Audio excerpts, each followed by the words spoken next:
Black here represents what I talked about the other day when I was speaking at the Black Lotus event. Black is not really a color. Black is black when you absorb everything. When the world will criticize you and you say, okay. They will praise you, you say, fine. They will smile at you, you say, thank you. They will laugh at you, you say, thank you. No matter what they offer you, you no longer have the urge to give it back to them. Because one of the greatest urges of human beings or a human mind is to prove yourself right. That I am right in doing what I'm doing, in thinking what I'm thinking, in saying what I'm saying. In the desire to prove ourselves right, sometimes we trample on the honor and respect and the existence and the space of other people. And the reverse is also true. Sometimes they trample on yours.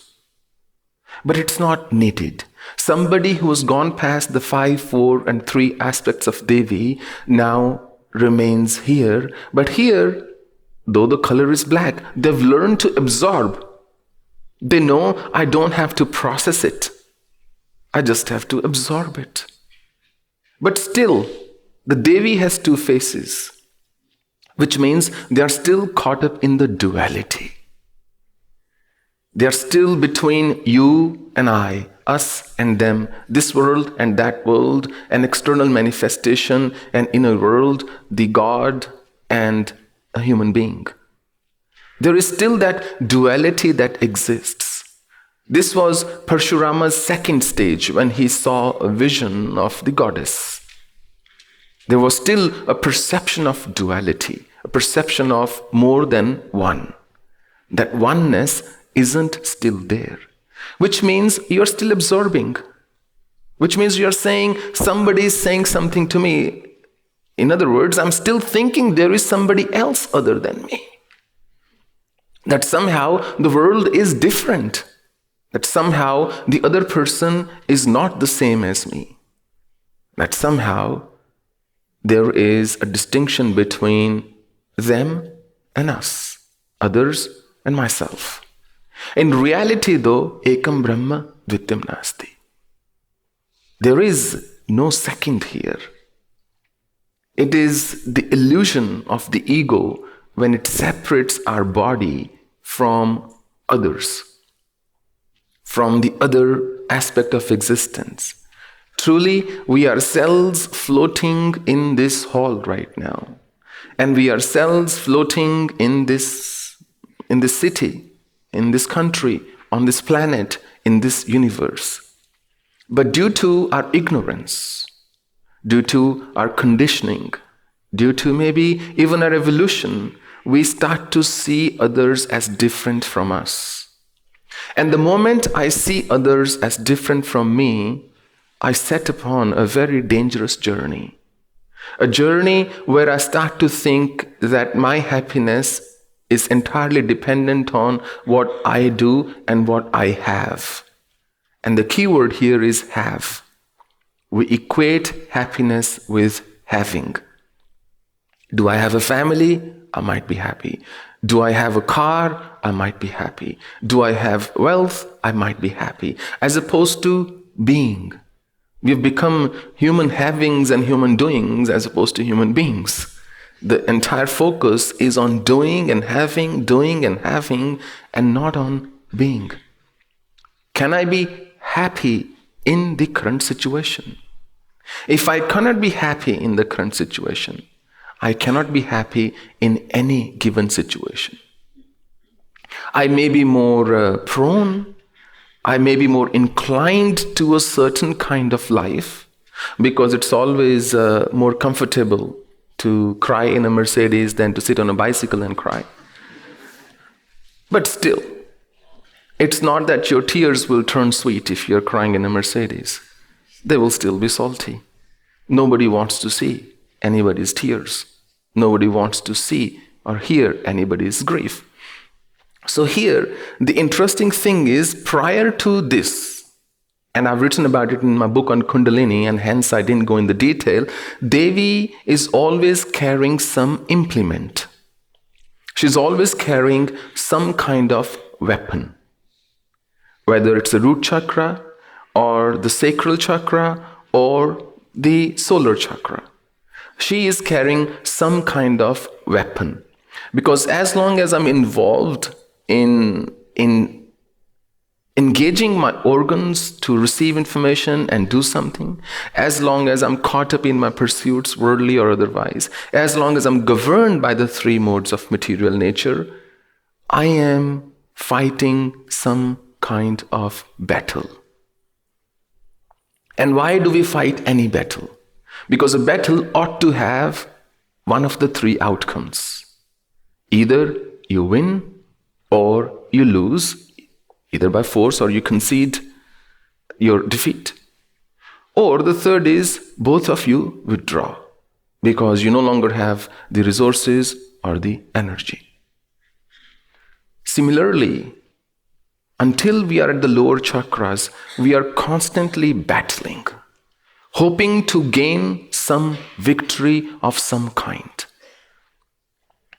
The battle could be with others, it could be for people, it could be for property, it could be for things, it could be for whatever.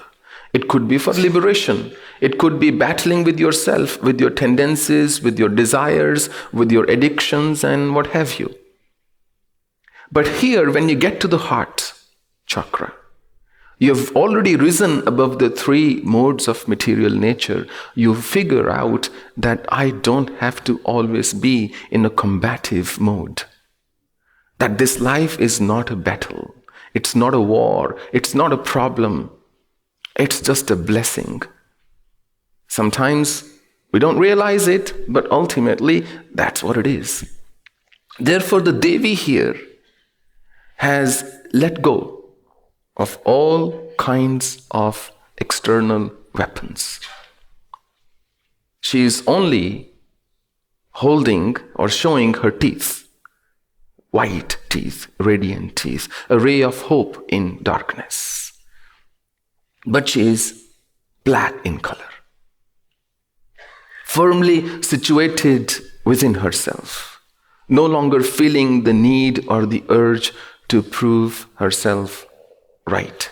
If you don't have the urge to prove yourself right, you will almost never be in a conflicting situation. I was telling, I hope I'm not repeating myself here, but in Chennai camp or elsewhere, or maybe both, I've never had an argument with pretty much anybody I can recall. Not with people who were distant, not with people who were close, not at workplace, not anywhere. Why? Because I don't mind giving up my position. I don't mind trying to look from the eyes of the other person. Yes, it may not accomplish the same outcome. But who's to say that the outcome I perceive is better? How can I be so sure that the outcome, the result that I am envisioning is definitely better than what the other person is thinking?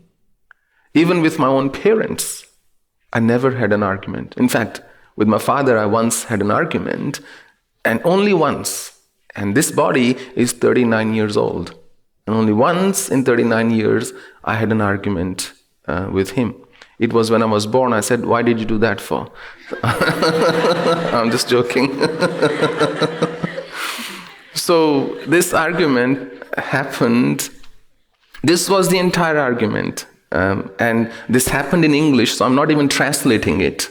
So this is exactly what happened in this tone. Right now, I may even be speaking a bit louder, but this is how it happened. Something happened. I said to him, I don't think you are being reasonable here. No, I said, sorry, I think you are being unreasonable here. He said, no, I don't think I'm being unreasonable. I said, fine, that's what I think, but no problem. That was the entire argument. And then the next day he called me, he said, look, I'm very sorry, I was being unreasonable. And your greatness lies in accepting if you go wrong. Nobody becomes small by saying, I'm sorry if you have made a mistake. It takes courage. Other than that, I don't recall having any argument with my mother, mostly because she always accepted whatever I said, so there was no room for argument. But no, usually, if I'm making a point and the other person says, I disagree, I like to leave it at that. I'm happy to go by their way because I need peace more than I need a certain outcome. What I've realized is what I wrote in my book, Mindful to Mindful, that in the grand scheme of things, nothing matters. Nothing matters eventually. We're all going to die. Really. Everybody is going to be dead one day. Whether people called you a saint or a sinner, it makes no difference. Whether you left behind a legacy or debt, it doesn't matter. Well, it matters maybe for the people, but usually it doesn't matter. It really does not matter. Think through this. Think about it. Whether people are grateful or ungrateful to you, whether they think highly of you or don't, whether they sing your glories or otherwise, it really does not matter. It really, really does not matter. The day you really get a grip on this, the day you absorb it in the deepest recess of your heart, in the remotest corner of your consciousness, you will be past all battles. You will no longer be battling with yourself. Somebody calls you short, somebody calls you tall, somebody calls you fat, somebody calls you fit. Big deal. Who cares? You are the maker of your own destiny. There are other influences, but ultimately, how you feel is your choice. And here, when you get to the Anahata Chakra, if you do, there is a certain Kriya associated with it. I will share it with you in a moment. If you do it when all is really good in your life, then you will be able to feel the energy when you're down, when you're not well, when you're stressed, especially stress of anticipation, fear or phobia that arises from thinking something may happen in the future. This is duality. From blackness of the heart, we have to shift from black to the blackness of being. That I'm just going to be the way I am, not out of a sense of arrogance or revolt, but that I don't have to react to everything. When two people are talking, and this is how I deal with any set of information. When somebody brings me a piece of information, they say, Swami, so-and-so person was saying this about you. I never react. Because I say, if this was really about me, they will say it to me directly. And then I will see how to deal with it. People can sometimes in groups, they have to conform to certain standard or the conversation, the flow of conversation in a group. If you are in a group where they say all saints today are crooks and they're all there to fool people, if you're among 10 people, it's very unlikely you'll say, but no, my guru is different, because you'll find yourself defending against 10 people who've already made up their mind. No point in doing that. Let them think what they're thinking. By reacting, you actually prove them right. There is no need for reaction. Let them think what they're thinking. Let people think what they're thinking. So, if somebody tells you a piece of information, is it meant for you? No. If it was, they would tell you directly. And if they're telling you directly, at that time, have the mindfulness, have the wisdom to just see whether they are criticizing out of an opinion they've already formed, or are they asking for more information, or they want a genuine clarification. If it's the latter, I may utter a few words. If it's the former, I will just smile and thank them. You know why? Because they may be right. It's always good to listen to people when somebody tells you something, park it somewhere in your mind and revisit it when you're calm. There may be some meaning in it. Just because they are saying something that we don't like does not mean it is wrong. It does not mean it has no value. And if you really want to grow, we have to be of that nature who can absorb everything without becoming an enemy of the messenger. They are simply sharing what they are feeling or thinking. Give them the right to do so. And I always tell people, because most of my day or my time it goes in interactions one way or the other, I always tell people, those who are close to me, I said, please don't bring me a piece of information just because you want to share. I am not interested. Only tell me something if you want me to take an action. All the time I hear from different people, the ashram has changed, it's now like this, it's now like that, it used to be so beautiful, and this and that and the other. I say, I don't know. Just like you visit the ashram, I visit the ashram. It's the truth. I pay my own electricity bill just like you do. I pay my own rental thing just like you do. And I don't pay a room rent per se because I've built my own thing there. But I do my duty there by showing up at a set time. I said, so what happens in the ashram? I am not taking that responsibility. I'm not even a member of the trust of the ashram. So please only tell me what you want me to take action on. Not just to vent out. If you want to vent out, stand in front of the mirror. You will hopefully see a beautiful person. Talk to them. They have a very high opinion of you. So talk to them and spend your time doing that. You could adopt a similar philosophy or strategy in your life. Learn to segregate what you want to hear. Because the most helpless things, it doesn't matter how much you can absorb, it doesn't matter how awakened you are. The moment you are given some information, for a long time, it's going to stay inside you. It will help you if you only kept useful and good information. Read good literature, strike a conversation with good people, and keep in the company of good people. And listen to good things. Badram karane shrinuyama deva. Badram pashyema. Watch good things, listen to good things, not things that lower your self-esteem, that destroy your self-respect, that make you feel inferior, or that turn you into something combative. Some people have a knack of just having an argument. Avoid those people. Even after sannyasa a couple of times, I've been in a situation where somebody was shouting at me, their spray of spit just few millimeters away from my face, and I didn't say a thing. I just did not utter a word. And out of this, one person was the one I'd lifted in my arms when he was nearly dead. And in excruciating heat, I had given him water, given him meal when we had nothing in the ashram.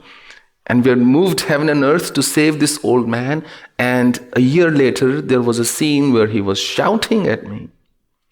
And this close, I don't think he ever brushed his teeth. He only had few left. And even at that time, I'm telling you, my most honest feeling, I didn't feel a thing. The Swamis around me were feeling a little edgy. They were looking at me, should they take any action, stop this person or whatever. But I did not feel a thing. I thought that's his consciousness. This poor guy is very stressed out right now. So I'll just go in and wash my face. That's the best I can do. This world, don't expect them to understand you, just like you don't understand everybody else. It is natural to have a difference of opinion. It is natural for people to think differently. If you can remain established in your own consciousness, well knowing that you control what you say and you control what you think. You don't control random thoughts. But you do control if you pursue a particular thought. There is no stress then. It's going to be a walk in the park. Just like we're the makers of our own destiny, we are the makers, the builders of our own stress. So the stress of anticipation lives in the heart. The stress from past, the seat of that is your stomach. Here, this is not the forum, but very briefly I'll say many of you might be doing puja in Navaratri. The 9 days of Goddess Durga and her 9 forms. This is the seat of Durga, by the way. Kal Ratriadi Shaktoagrida. The 9 energies live here. This is the chakra to pray on, to do your mantra, even Navarna mantra or the Kundalini Mahamantra, if you're invoking the energy of the goddess during those 9 days in particular. The other day when at the Black Lotus event, when Bhavish was talking about how they sometimes find they're feeding the tiger. In running a company, growth is like feeding the tiger and chasing the tiger. At that time, one thought crossed my mind that goddess sits on a tiger. And she has made tiger her mount, a lion her mount. So that is the power of good spiritual practice. Forget feeding the tiger, you ride the tiger. So we'll now do this little Kriya that is very helpful. So I hope your hands are a little warm. The air conditioning is a little cool here. If they are, then you will feel more. Otherwise, you can just rub your hands like this for a little. They need to be a bit warm. Show me some strength. And yes, this is not part of the Kriya. This is just additional bonus. Okay. So breathe deeply and gently. Now, the middle of your palm, right where your heart chakra is. Place your hand there. Feel free to adjust the position of your hand where you feel the most energy. Now breathe deeply and gently. Please close your eyes. Head straight. Back straight.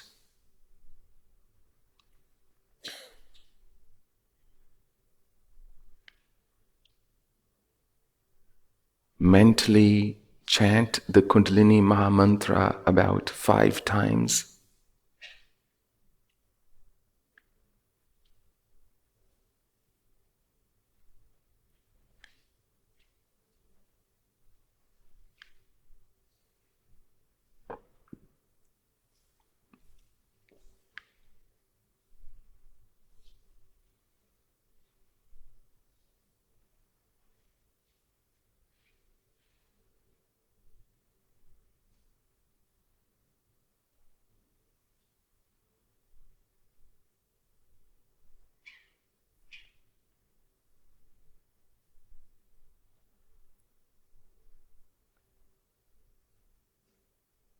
Breathe deeply and gently.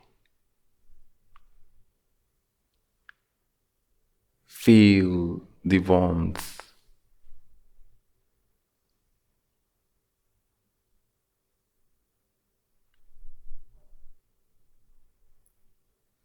This is the peaceful and healing energy of Kundalini. Everything is perfect.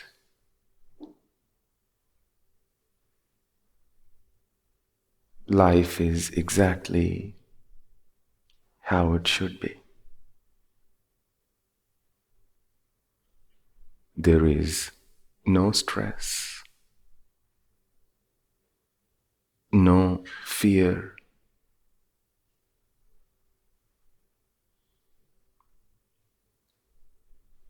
Breathe deeply. There is no tension. Smile gently. Feel the relaxation flowing through every cell of your body. What a beautiful, blessed life. What a beautiful world. In this vast creation,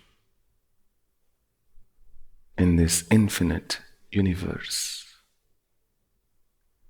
you are not alone, ever.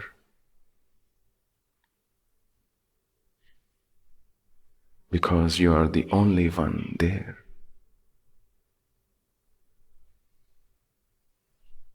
There is no distinction.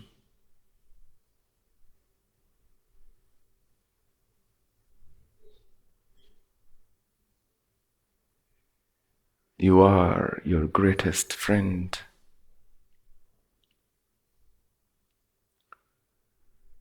No matter how difficult the circumstances, it will pass.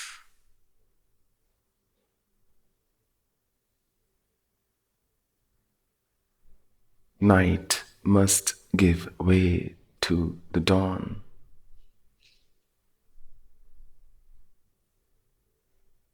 The dawn and the day of your beautiful life is just emerging on the horizon.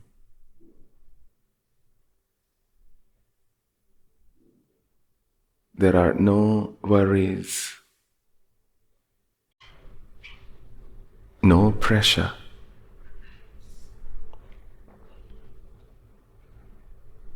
no problems. It's okay, whatever it is.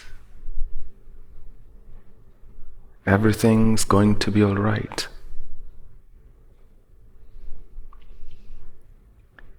It will all work out just fine.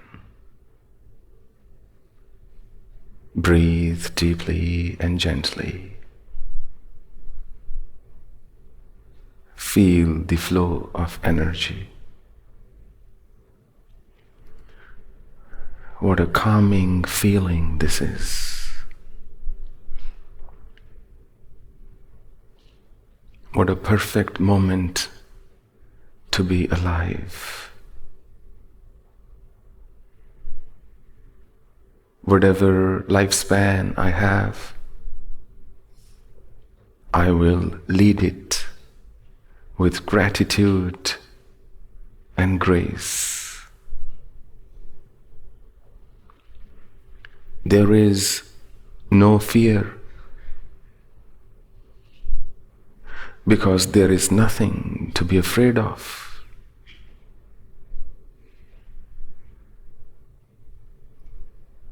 Over millions of life forms and lifetimes, I've already been through all these.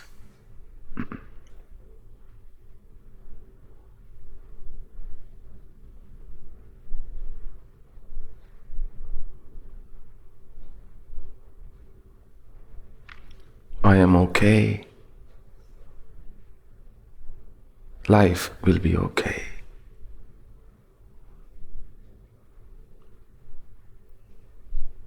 I am experiencing deep forgiveness.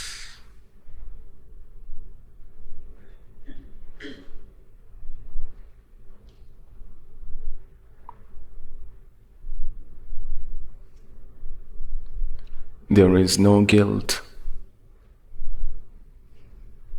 no resentment, no pain,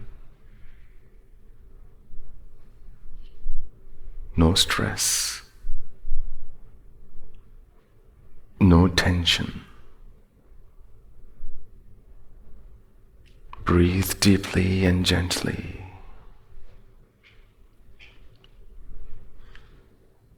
Feel the flow of energy.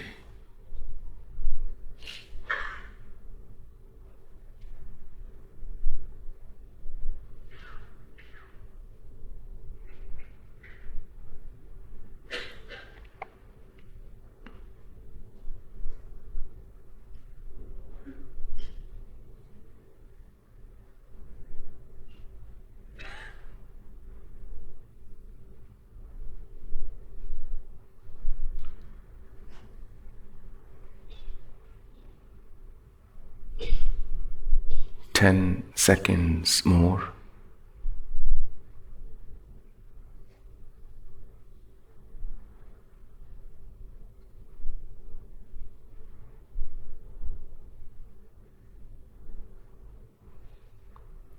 You can lower your hand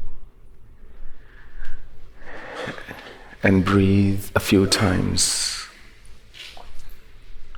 Feel the breath going in. Feel the breath going out.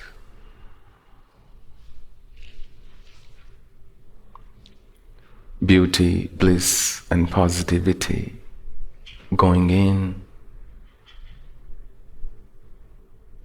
All my negativity and guilt going out.